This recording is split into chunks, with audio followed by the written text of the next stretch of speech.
to caution you about our firmware updates. I've mentioned this in some comments with some of the viewers before. Don't get too excited about and think that, oh, Yaesu could do anything with a firmware update. Well, there are memory limitations in these radios. I was looking at the schematic the other day for the FT891 because it has the same DSP chip as the FTDX10 and the FTDX101D and MP and the FT991A. So why can't the FT891's digital noise reduction function as good as it does in FTDX10, for example? Same chip. Well, I looked in there and I noticed that outboard to the DSP chip was the amount of RAM that radio has, and it's not as much as what you see in the other rigs. So there's a point where it runs out of processing power, even if it is the same chip. So there could be a point where if we keep laying out ideas for Yaesu, do this, do that, and they're going to have to start, deciding a priority on what is the most important. So, you've heard me say in the past for the FTDX10, and the same holds true for this radio, I want more mouse control, especially with the FTDX10. Let me pan down to it. The FTDX10, you got a lot of buttons near that knob in the middle. Now, fortunately, I don't need to touch a lot of those buttons around the knob, but the band button is the one I mostly touch. Now, see, we can change modes by tapping, just like on this radio. I can change mode by tapping here. You see? But I can't change bands by doing anything here. And I've asked Yaesu for this since shortly after the FTDX10 was released. Hey, give us more mouse control, because they did give us mouse control.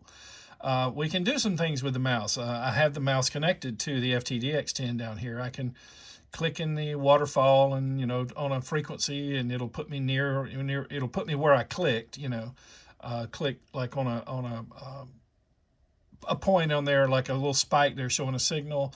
I can make menu changes with the mouse. I can change bands by clicking up there on just like I do with my finger here. I can click that with a mouse.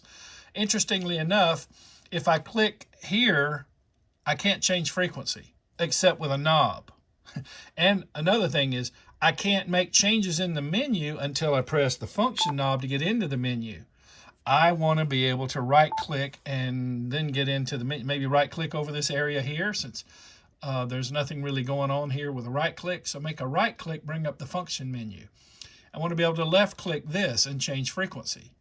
I want to be able to, for example, over here over the big numbers, like a left click or a right click, and allow me to change bands. Pop the band thing up. See, we can get the band, this pop-up dialog, as they're called. We can get that one only by pressing the band button. But with the mode, we can get it via a button or via the screen. So those are the kind of things, conveniences that would keep us from having to get around the areas where the buttons are crowding the knobs. And that to me would be very useful for the FTDX10, and to some extent this radio as well. I still think it would be cool to be able to tap, here and change frequency with your mouse wheel. Tap here and change bands, right click in here and bring up the function menu. Of course, we can still already left click that to change modes.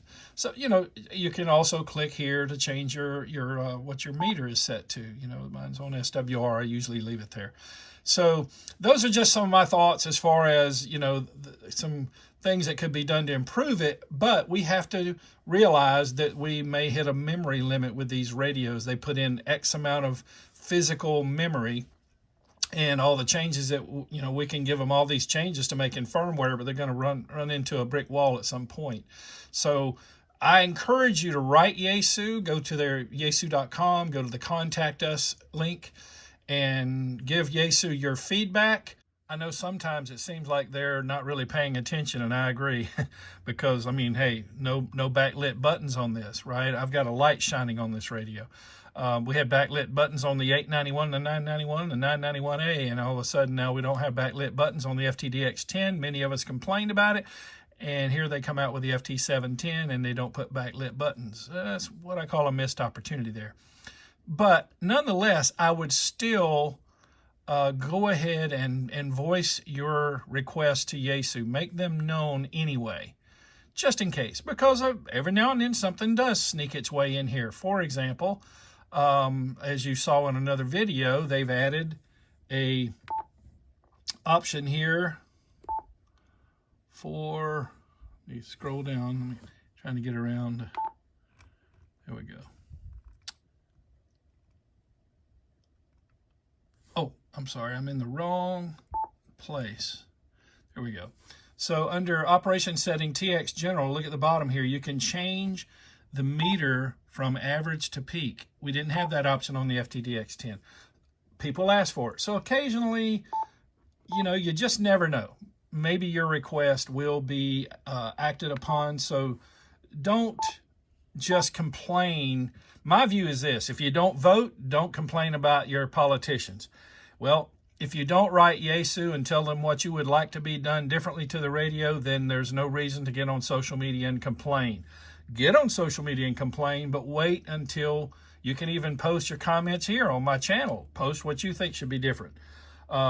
I'm hoping the more and more the channel grows, Yaesu will come by here. Actually, they tell me they do come to the channel and look at things. So, you know, who knows what will happen in the future if we get this channel gets more and more popular. But go ahead and voice your ideas and your complaints, but always make sure you've also written to Yaesu. Use that contact us link at yaesu.com. Hey, I hope you found the video helpful and informative. Thank you for watching videos on this channel, and a special shout out to the Patreon support team who bring these videos to you. I'm not independently wealthy. I can't financially support this channel on my own, so there is a team behind me, a Patreon support team is what they're called, and they help offset the cost of this channel each month with small monthly donations. And there are 3 levels of membership there, and I should say too that the middle level, executive, and the high level, VIP, are also given some perks. Some of the, you know, the documents that I've written covering the menus and the buttons and knobs and how I use them on these particular radios. I just released one for this radio, as a matter of fact. And there's other documents up there too, how to set up for FT8, things like that. Now, all of the members have access to our internal polling and technical discussions, and that is the entry level. Associate level has that ability. But the associate level is really for those who say, hey, you know what, I appreciate your channel and I want to make a small donation each month to help ensure that you can continue bringing us this content. The executives and the VIPs, you know, they're putting a little bit more skin in the game to help me offset the cost enough that I can justify my time away from my family, and for that matter, the expense of doing this. So they're much appreciated as well, the executives and the VIPs. And because of that, they are able to download those documents that where I go into all the menu changes I make and what all these knobs and buttons are for and how I use them. And you know, the VIPs also have phone access, Zoom. We can get on FaceTime, what have you, and I do a private consultation for the VIPs if as they need it. So if you want to join that team and help ensure that this channel stays up, go to www.patreon.com/N4HNH. I'll put that down here on the bottom of the screen, patreon.com/N4HNH. And, you know, if you would, click the like button, that thumbs up, helps us out with YouTube. That will help grow the channel to the point maybe where, you know, more and more of the companies will come by and look at your comments and get ideas for how to improve their products. So please click the like button, subscribe to the channel. And if you do subscribe, be sure to click that notification bell so you're alerted when I upload another video. Usually a couple of weeks. I would say the average is a couple of weeks. And finally, if you would, share a link to this video on social media, or perhaps, you know, email or text a friend or phone a friend. Again, thanks for watching, and 73 from N4HNH.